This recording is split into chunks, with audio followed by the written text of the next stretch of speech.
शुरू होता है और वो लगातार होता है, कंटिन्यूअस होता है, उसे क्या कहते हैं? प्राकृत संख्या कहते हैं। दूसरी भाषा में यूँ समझ लीजिए कि गिनती की संख्या को प्राकृत संख्या कहते हैं।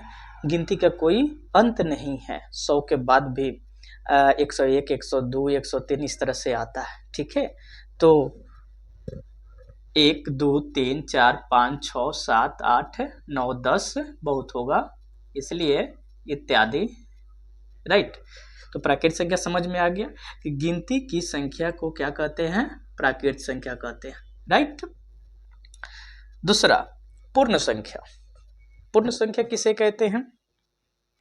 पूर्ण संख्या को इंग्लिश में होल नंबर कहते हैं। राइट, और यहाँ पर एग्जाम्पल में लिखा हुआ है 0, 1, 2, 3, 4, 5 इत्यादि।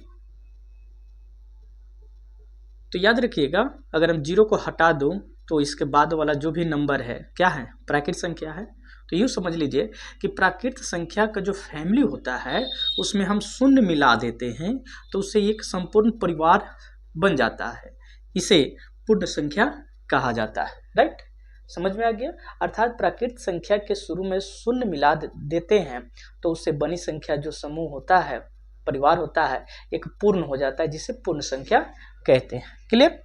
नेक्स्ट, तीसरा सम संख्या। सम संख्या को इंग्लिश में इवन नंबर कहते हैं। राइट, सम संख्या वैसी संख्या जो 2 से पूर्णतः डिवाइड हो जाता है, बैलेंस एक भी नहीं बचता है, उसे सम संख्या कहते हैं। जैसे 2, 4, 6, 8, 10, 12, 14, 16, 18, 20, 22, 24 इत्यादि। ये सभी के सभी संख्या जो है सम संख्या कहलाता है।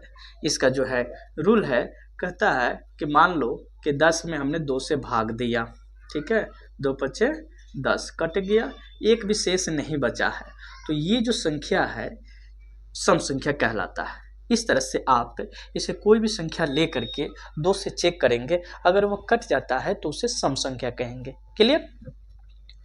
विषम संख्या किसे कहते हैं?